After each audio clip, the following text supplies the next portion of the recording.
Hai teman-teman semuanya, gimana kabar kalian? Masih nafas pakai paru-paru kan? Kembali lagi dengan channel gue, Infinity Story. Pada kali ini gue bakal bahas film legenda nyata dari negeri Cina dan diadaptasi dari game PS favorit gue sewaktu bocah SD yang berjudul Dynasty Warriors. Film yang rilis di tahun 2021 ini dibintangi oleh Louis Ko, Guli Naza, dan masih banyak lagi. Bercerita tentang pemberontakan yang terjadi di kerajaan besar, dan ini adalah awal dari era 3 kerajaan terbentuk.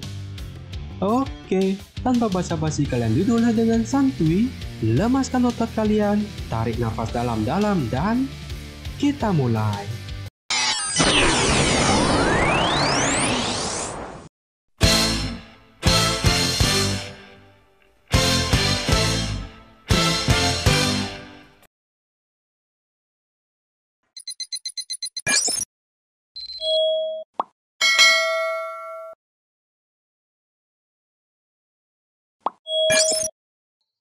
Film dimulai dengan zaman sebelum 3 kerajaan dibentuk, di mana sebuah kerajaan besar yang bernama Han terjadi pemberontakan yang dipimpin oleh Sang Jiao, yang membuat kerajaan Han mengerahkan pasukannya yang dikomando oleh Dong Zhuo untuk menghentikan pemberontakan ini.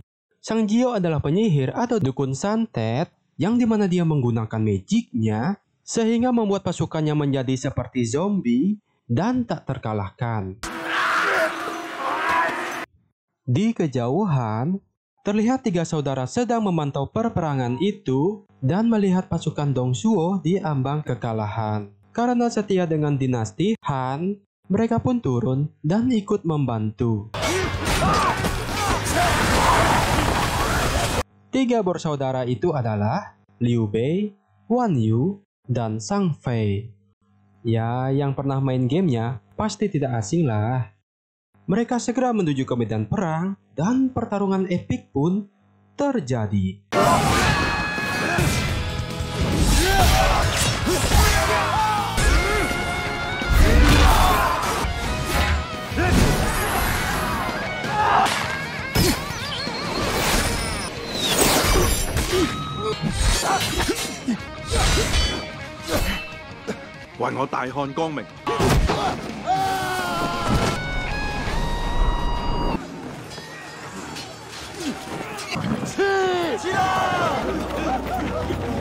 Dan inilah Dynasty Warriors.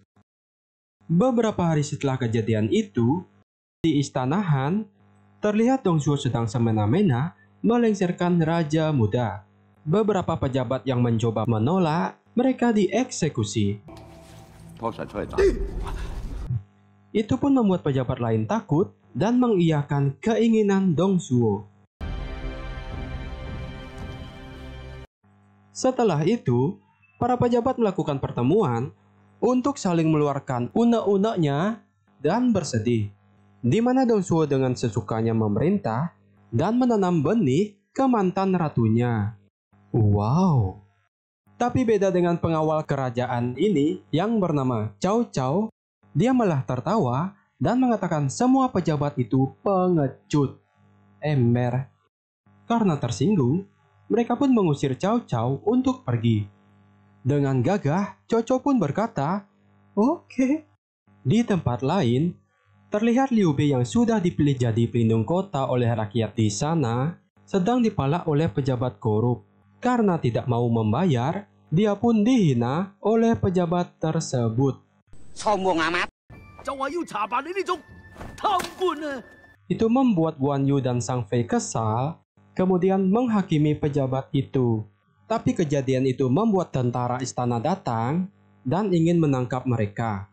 Karena kejadian sudah jadi ricuh, mereka pun memutuskan pergi dari kota tersebut. Mereka merasa menyesal karena dulu sempat menolong Dong Zhuo, yang malah membuat kerajaan Han dikudeta olehnya.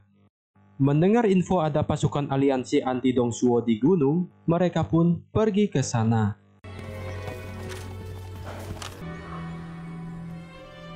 Namun saat perjalanan di tengah hutan, tiba-tiba kabut tebal datang dan membuat hutan itu berubah menjadi gua yang penuh dengan kelap-kelip cahaya. Di tempat itu, ada seorang emak-emak misterius yang mengetahui identitas mereka. Yang ternyata, emak itu adalah pencipta senjata untuk manusia yang terpilih. Di mana senjata itu akan memilih tuannya sendiri, dan tempat itu dijuluki dengan nama Kastil Pedang. Wow! Saat emak itu menanyai tujuan mereka, Liu Bei mengatakan jika mereka ingin melengsarkan Dong Zhuo. Tapi karena kesatria terkuat yang bernama Lu Bu ini telah memihak kepada Dong Zhuo, mereka pun memutuskan akan bergabung dengan aliansi pemberontak. Sambil nyengir, emak itu mengatakan bahwa ternyata senjata dari Lu Bu itu berasal dari Kastil Pedang ini. Sombong amat. Yang membuat dia menjadi kesatria hebat dan pembunuh berdarah dingin. Diceritakan jika Lu Bu mengkhianati rajanya dahulu dan bergabung dengan Dong Zhuo dengan imbalan kuda tercepat dan naik pangkat sebagai jenderal dan puluhan ribu pasukan kuat. Gak di game, gak di film, ini hero tetap aja ngeselin.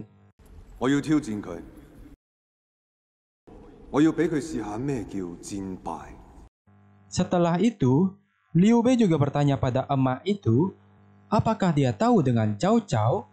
Karena dia menjadi trending topik di Twitter, kerajaan karena aksinya yang heroik. Tentu saja emak itu juga sudah tahu, karena dia juga manusia yang terpilih. Rupanya, setelah diusir dari pertemuan, Cao Cao berniat membunuh Dong Zhuo sendirian saja. Saat Dong Zhuo tertidur, Cao Cao mencoba ingin menusuknya, tapi Dong Zhuo malah tiba-tiba terbangun. Cao Cao pun merubah niatnya dan berpura-pura memberikan pisau itu ke Dong Zhuo, yang kemudian dia pergi. Awalnya Dong Zhuo percaya, namun saat Lu Bu datang dan melihat gerak-geriknya, Lu Bu pun meyakinkan Dong Zhuo jika Cao Cao berniat membunuhnya. Dong Zhuo pun memerintah Lu Bu untuk menangkap Cao Cao. Kemudian, aksi kejar-kejaran pun terjadi.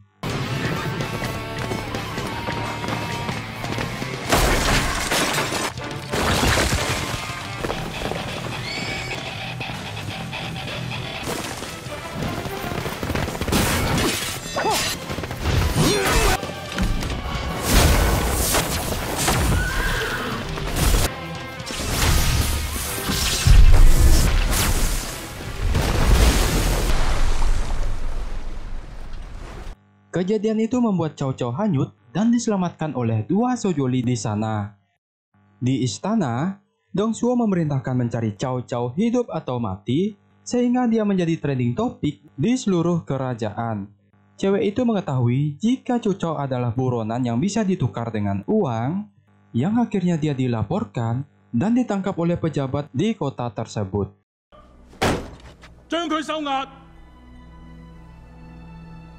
Awalnya pejabat itu ingin menyerahkan dia ke istana. Tapi setelah dia mengetahui pengorbanan Cao Cao, dia pun memutuskan untuk mengikuti petualangan Cao Cao. Sampai 3 bulan kemudian, mereka sampai di rumah pamannya Cao Cao untuk istirahat. Pamannya pun menyambut mereka dan segera membeli arak di kota untuk merayakannya. Di saat Cao Cao tertidur, dia mengetahui ada yang aneh dengan orang-orang di sana. Dia berpikir jika pamannya pasti akan melapor ke kota. Cao Cao pun membunuh keluarga di sana, yang ternyata karena rasa cemas dia yang berlebihan, dia salah paham dan membunuh orang tak bersalah. Waduh, saat di jalan, dia berpapasan dengan pamannya. Dengan sedih, dia meminta maaf ke pamannya jika dia tidak sengaja membunuh keluarganya, yang kemudian dia membunuh pamannya supaya dia tidak menyimpan dendam. Melihat sikap Cao Cao yang begitu, dia pun ditinggalkan oleh pengikutnya. Yang pada akhirnya, dia tidak sengaja sampai di Kastil Pedang ini, dan dia dipilih oleh senjata yang bernama Pedang Jenderal. Wow! Dan kemudian, Cao Cao terdengar saat ini sudah memiliki pasukannya sendiri. 肩負天下嘅仗劍，冇錯，嚟到呢度嘅人都係天注定嘅蓋世英雄。 Saat mereka terbangun dari ilusi, tentu saja Liu Bei, Guan Yu, dan Zhang Fei dipilih oleh senjata khusus mereka masing-masing. Dan pada waktunya, rapat untuk aliansi akan diadakan. Terlihat banyak pasukan dari tempat yang berbeda berdatangan. Yang kemudian rapat dengan 18 panglima dimulai. Aliansi ini dipimpin oleh Yun Shao, dikarenakan dia paling banyak memiliki pasukan. Dan saat mereka semua ingin mulai bersulang, Zhang Fei menghentikannya dan mengatakan jika dia ingin ikut aliansi. Namun mereka diremehkan karena tanpa pasukan dan pekerjaan mereka dahulu. Namun berkat kegigihan mereka serta dukungan dari Cao Cao, mereka pun diterima. Sedangkan di istana, tersampaikan kabar jika kota Laoyang akan diserang. Dong Zhuo pun mengutus anak buahnya yang bernama Wah Hong untuk menghentikannya. Ketika Guan Yu dan Cao Cao duduk santuy minum teh, prajurit mengirimkan kabar jika pasukan Sun Jian sudah dikalahkan oleh pasukannya Wah Hong. Dan kemudian dia menantang para jenderal untuk one by one. Karena merasa direndahkan, mereka pun mau menerimanya, tapi sayangnya satu persatu dari mereka dibantai oleh Wah Hong. Yang pada akhirnya, hero Guan Yu turun tangan dan mengalahkan Wah Hong dengan mudah.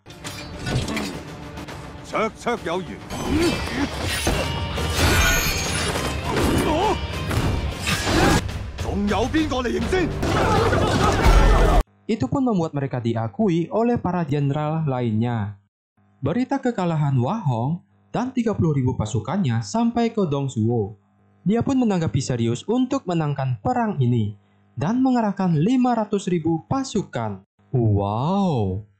Namun kejadian itu malah membuat si Lu Bu jadi bersemangat dan mengirimkan surat berperang kepada mereka.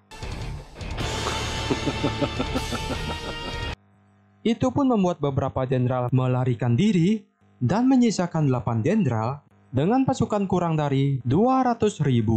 Dasar laki-laki lemah. Namun mereka tetap akan berperang, di mana mereka akan membagi 2 pasukan. Pasukan Liu Bei akan menghadapi pasukan Lu Bu, sedangkan pasukan Cao Cao dan yang lain akan menerobos ke istana dan menangkap Dong Zhuo. Di tempat lain, di saat Lu Bu sedang bersantuy, dia melihat ada wanita bening yang akan bunuh diri bernama Dayo Chan. Lu Bu pun menggagalkan niatnya dan bertanya kenapa harus bunuh diri, yang ternyata dia sudah dijodohkan oleh seseorang yang tidak dia cintai. Mendengar itu, Lu Bu pun mengenalkan dirinya dan berjanji akan menikahi Dayo Chan setelah perang ini selesai. Dayo Chan pun tersipu malu, tapi ragu karena baru ketemu sudah dilamar. Dia pun ingin bukti ketulusannya Lu Bu, yang seketika Lu Bu langsung menusuk lengannya sebagai bukti. Dan Dayo Chan pun percaya dengannya. Simple tapi ngeri ya.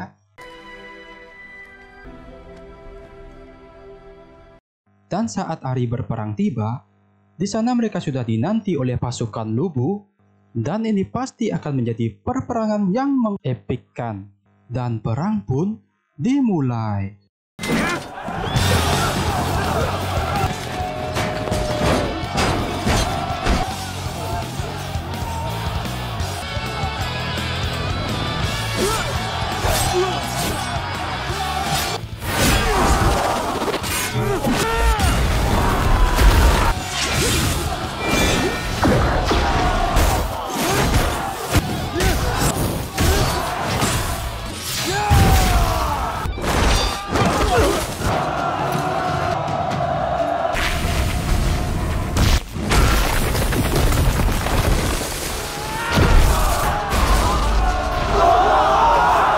Melihat pasukannya dibantai oleh Lu Bu, mereka pun melawan Lu Bu.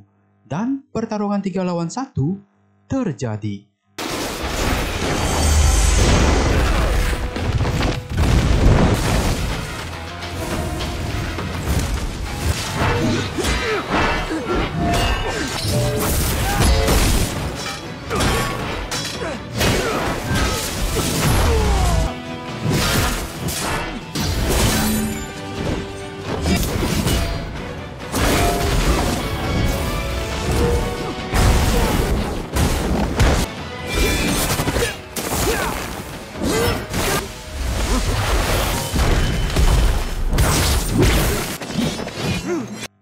Meski 3 lawan 1, mereka tidak bisa mengalahkan Lu Bu. Kemudian mereka mengingat perkataan emak itu, semakin banyak darah yang ditumpahkan, akan semakin kuat senjata itu. Mereka pun melukai dirinya sendiri, sehingga senjata itu terkena darah.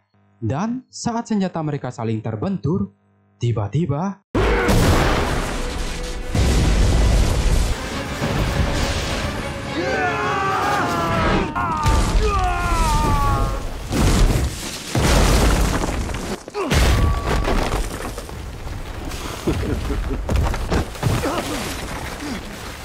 di tempat lain, ternyata orang yang dijodohkan oleh Dayo-chan adalah Dong Suo. Waduh, terlihat Dong Suo memaksa menikah cepat dengannya dan segera memindahkan ibu kota kerajaan. Karena dia khawatir pasukan Cao Cao sudah dekat dengan istana. Yang kemudian dia memanggil Lu Bu dengan sinyal asap. Lu Bu yang tahu itu pun bergegas pergi meninggalkan pertarungan. Cao Cao yang sudah sampai di istana, tapi terlambat. Prajuritnya melapor jika Dong Suo sudah pindah ke kota Chang'an.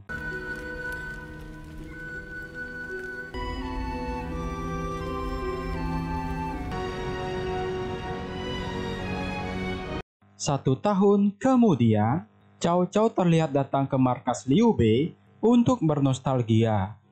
Di pembicaraan itu kita tahu, jika para jenderal yang tersisa ingin dinasti Han dalam masa kekacauan, di mana mereka akan saling merebut wilayah yang penting. Tentu saja Cao Cao juga menginginkannya, sedangkan Liu Bei masih setia dengan dinasti Han. Dan dari sinilah kita tahu jika awal mula munculnya era 3 kerajaan akan terjadi. Dan film pun tamat.